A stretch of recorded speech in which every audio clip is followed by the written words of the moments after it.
देख रहे हैं बिहार दर्पण अभिषेक कुमार के साथ। आज हमारे पास एक महानुभाव बैठे हैं। युवा संवाद जो आज था प्रशांत महासागर में, जन सुराज का जो ये भीषण भरा हुआ युवाओं से खचाखच लगभग 5000 युवा आए थे, जिसमें कि एक युवा ये भी है। और प्रशांत के वादे और इरादे इनको बहुत ढंग का टच कर गया इन लोगों को, और कहाँ तक किया, क्या क्या हुआ, वो हम जानना चाहेंगे इन्हीं महानुभाव के मुंह से कि प्रशांत ने आज बहुत बड़ी बड़ी बातें कही लोगों को, युवाओं को, बिल्कुल अटैचमेंट मतलब फ्रेंडली हो करके। ये कहाँ तक आप लोगों को जचा कि फ्रेंडली होना इतने बड़े नेता के लिए युवाओं के साथ ये गवारा नहीं लगा हम लोगों को। सबसे पहले आपको मैं धन्यवाद करना चाहता हूं, और आपके तमाम दर्शकों को भी मैं प्रणाम और धन्यवाद करना चाहता हूं जो आपके माध्यम से हमारी आवाज़ को सुन रहे हैं और जनसुराज की आवाज़ को सुनने का वो इच्छा रख रहे हैं। और आपने प्रश्न किया कि इस तरह का फ्रेंडियल टच प्रशांत किशोर जी हमारे साथ रखे हैं। दोस्ताना, हाँ दोस्ताना है। तो मैं आपको बताना चाहता हूँ वही फ्रेंडियल बिहेवियर के वजह से, जिसमें भांग और दारू दोनों की बात हुई, वही फ्रेंडियल टच के वजह से हम लोग जनस्वराज से जुड़े हैं। कि हमारे नेता, बहुत सारे नेताओं के बारे में आपने सुना होगा कि उनको नेता से मिलने के लिए कई दिन इंतजार करना पड़ता है, और हमारे नेता आदरणीय प्रशांत किशोर जी ऐसे हैं जो फ्रेंडियल हैं। अपने बातों को कुछ भी कहिए, जिस अंदाज में कहना चाहते कहिए, और वो अपने गंगा नदी के तट पर तंबू गाड़ के रह रहे हैं। हाँ, तो यह सत्याग्रह की आश्रम है, यही हम लोग गंगा में स्नान करते हैं, यही तपस्या करते हैं। इससे सुंदर स्थान बिहार में हमको दिखा ही नहीं कहीं। गंगा माँ के गोद में प्रशांत का महासागर जन सुराज में आप लोगों को आने के बाद कैसी अनुभूति होती है आप युवाओं को? बहुत अच्छी अनुभूति होती है। ऐसा लगता है कि ऐसा हम लोगों ने परिकल्पना नहीं किया था कि ऐसा भी बिहार में हो सकता है, जैसा कि आदरणीय प्रशांत किशोर जी ने किया है। यह व्यवस्था कि हम लोग यहाँ पे होली भी खेलेंगे, यहाँ पे स्नान भी, गंगा में स्नान भी करेंगे, और गंगा के निकट में हम लोग होली भी खेलेंगे। भांग में पीजिएगा? देखिए, भांग पीने का मतलब कुछ होता है। भांग पीने का मतलब होता है कोई भी व्यक्ति कोई भी प्रकार का नशा करता है तो वो अपने सबकॉन्शियसनेस को एक्टिव करता है। तो हम लोग को भांग पीने का मतलब, हम लोग जो नशा नहीं करते हैं उनके लिए भांग पीने का मतलब होता है आप अपने विचारधारा को, सबकॉन्शियस माइंड में परिवर्तन को फिट कीजिए। आप उस मुहिम को अपने मन में बैठाइए कि सत्ता में परिवर्तन कैसे लाया जा सकता है। यह आगाज बिहार को बदलने का आप कीजिए। इसी को नशा कहा गया है।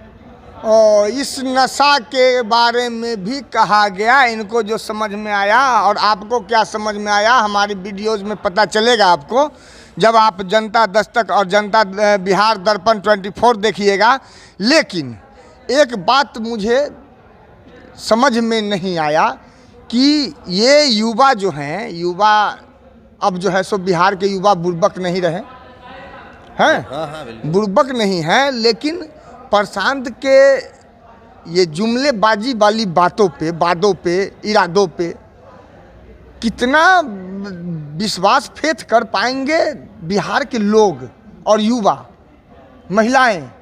क्योंकि आरजेडी और बीजेपी और जेडीयू तीनों शक्तिशाली, उसके बाद चिराग पासवान हनुमान बन करके एक तरफ से मोदी का बिहार में बहुत बड़ा काम करता है, क्योंकि 100% स्ट्राइक रेट है जिस आदमी का, उससे भी डर नहीं लगता आप लोगों को? ऐसी पार्टियां हैं आपके विपक्ष में। देखिए, जिसको आपने कहा कि प्रशांत जी के जुमला को क्या बिहार स्वीकार कर पाएगा, सबसे पहले मैं आपको यह स्पष्ट करना चाहता हूं कि प्रशांत जी के द्वारा आज तक जो भी दावा किया गया, पहले चुनाव लड़ने से पहले जो रणनीतिकार थे तो जो दावा करते थे वही होता था। और जब राजनीतिक पार्टी इन्होंने बनाया तो आज तक इनका रिकॉर्ड जो 2.5 वर्षों से कर रहे हैं, 2.5 वर्षों में इन्होंने जो भी शब्द बोला है उसको साबित करके दिखाया है। और उसी साबित के आधार पर हम लोगों ने निर्णय लिया कि यदि प्रशांत किशोर जी जो बोलते हैं वही करते हैं तो हम लोग भविष्य भी इनमें दिखा कि आज हम लोगों को वादा कर रहे हैं। नेता बनने आए हैं आप?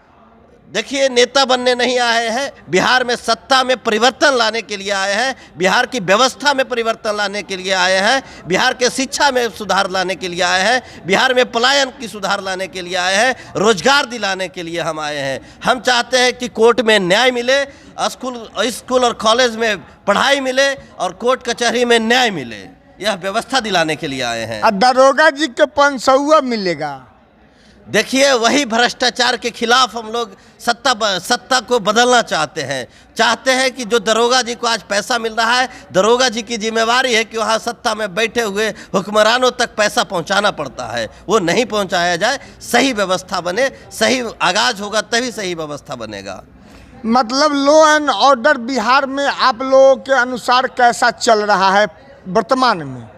बिल्कुल भ्रष्ट है। या आप भी देख सकते हैं जो नीतीश कुमार जी कहते हैं उसका यदि विपरीत हो रहा है। हम नहीं कहते, किसी से भी पूछ लीजिए। सुशासन की सरकार है। अरे भाई हाँ, पूर्ण रूप से सुशासन की ही सरकार है, शासन की सरकार है, ये नहीं है। जो सरकार कहती है उसके खिलाफ में शासन ही करती है। तो हम कैसे मानिएंगे, आप कैसे मानेंगे कि ब्यूरोक्रेट? मतलब बीपीएससी छात्रों को भी पिटवा दिया मतलब शासन ने ही कि प्रशासन ने पीटा। डीएम और एसपी का नाम आ रहा है, स्वीटी जी का नाम आ रहा है, डीएम साहब का नाम मैं भूल रहा हूँ। देखिए, वो लोग दोषी नहीं है क्योंकि उनके ऊपर एक दबाव होता है कि हम लोग भी जनसुराज ने केस कर दिया है। हाँ भाई, केस किया क्योंकि आपके ऊपर कहा गया, तो आपकी जो ड्यूटी है, जो लॉ एंड ऑर्डर करने की, मेंटेन करने की आपकी ड्यूटी है, आप उसके अगेंस्ट में रुपया खा करके, घुसखोरी कर करके और जनता के खिलाफ कार्रवाई कीजिएगा। सत्ता के दबाव में उन्होंने निर्णय लिया और उनको निर्णय नहीं लेना चाहिए, इसलिए हम लोगों ने केस किया उसके ऊपर। अच्छा, तो चलिए, केस इस कैंप को बनने से पहले रोक दिया गया था उन्हीं प्रशासनों के द्वारा। उसमें कहा गया कि अगर बाढ़ आ जाएगा, गंगा तट पे बना रहे हैं, अगर बाढ़ आ गया तब क्या होगा, तो बाढ़वा से बचिएगा कैसे से हमको बताइए। मान लीजिए अभी अगर बाढ़ आ गया तो डूबिएगा। तो नीतीश सरकार तो सही कह रहा था। आप लोग गलती की है कि यहाँ तट पर 5-6 बीघा जमीन लेकर के तब जो है सो प्रशांत महासागर बनवा दिया आप लोगों ने। ये कहाँ तक जो है सो सरकार की या प्रशासन की जो है सो गलती थी या सही कहना था उनका, इस पर प्रकाश डालेंगे साहब। देखिए, सरकार की नासमझ दिखती है इसमें। सरकार की नासमझ ही इसमें इसलिए दिखती है क्योंकि यहाँ पे आप देखिएगा 100, 200, 500 बीघा, हजारों बीघा में आप देखिएगा कि नकदी फसल उगाया जा रहा है। तो जो ज्योग्राफिकल कंडीशन है बिहार का, वो ज्योग्राफी को आप जब समझेंगे तब पता चलेगा कि बाढ़ कब आता है और सुखाड़ कब आता है। तो जब मूर्खों का शासन होगा तो उसको क्या पता है कि ज्योग्राफी क्या होता है, बाढ़ क्या होता है। इंजीनियर है, वैद्य जी के लड़का इंजीनियर है। अरे तो इंजीनियर है, डिग्री लेने वाले, तो वही तो कह रहे हैं कि सभी के डिग्री लेने वाले बना रहे हैं ना, काबिल इंजीनियर। जैसा डिग्री उनके पास है वैसा ही डिग्री बांट रहे हैं। हाँ, वही दुर्भाग्य की बात है कि जैसा डिग्री उनके पास है वैसा ही डिग्री बांट रहे, कोई पढ़ाई की तो बात ही नहीं हो रही है। तो उनको ये जानकारी नहीं था, ज्योग्राफिकल एरिया का इन्फॉर्मेशन नहीं था। यदि बाढ़ आएगी तो हम लोगों के पास भी बुद्धि है, जानकारी परमात्मा ने दिया है, इसको स्विच कर लिया जाए, दूसरे जगह हम लोग बाढ़ से राहत, मतलब जहाँ बाढ़ आती है वहाँ सुपौल वगैरह में मैं कोसी क्षेत्र एरिया में गया था तो मैंने देखा कि बिल्कुल गरीबी है, तो उसका सबसे बड़ा वजह बाढ़ है। और वहाँ के जो किसान हैं, जवान हैं, वो सब के सब हरियाणा पंजाब में जाते हैं। वहाँ से ज़्यादा जमीन पंजाब और हरियाणा से ज़्यादा ज़मीन हमारे बिहार में है। फिर भी धान खेती के लिए, कटनी के लिए और गेहूं कटनी के लिए पंजाब और हरियाणा जाते हैं। इस पलायन का कोई उपाय है क्या, और इस बाढ़ से निजात पाने का उपाय है क्या, कुछ व्यवस्था, जनसुराज का कुछ मुहिम?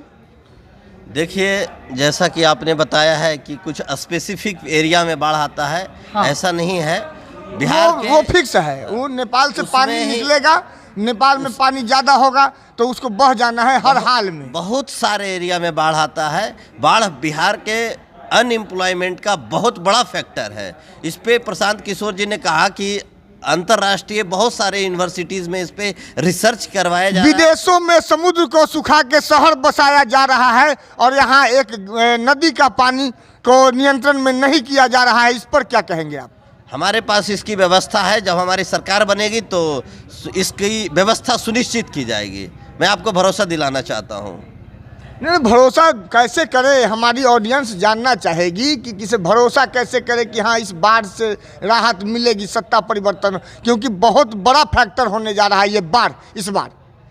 देखिए, हम लोग जो प्रश्न आप कर रहे हैं, हम बिहार के तमाम जनता दर्शकों को भी मैं बताना चाहता हूं कि आपको जनस्वराज के साथियों के द्वारा आप तक पूरे बिहार में हर प्रकार का व्यवस्था का रिटेन रूप में डॉक्यूमेंट्री जारी किया जाएगा और आपको बताया जाएगा कि शिक्षा में सुधार हम लोग कैसे लाएंगे, एम्प्लॉयमेंट में सुधार हम लोग कैसे लाएंगे, बिहार में बाढ़ में सुधार हम लोग कैसे लाएंगे, जो बेहतर से बेहतर एम्प्लॉयमेंट है हम बिहार में कैसे जनरेट करेंगे, सारी चीज़ लिखित रूप में दी जाएगी। इसलिए चिंता करने की कोई बात नहीं है। हम लोग सब बतवा प्रशांत जी बताएंगे, ये लोग कुछ ना बताएंगे। चलिए, ये कहाँ तक बोले, कहाँ तक सही बोले, कहाँ तक गलत बोले, ये हमारे कमेंट में ज़रूर बताइएगा आप लोग भाइयों।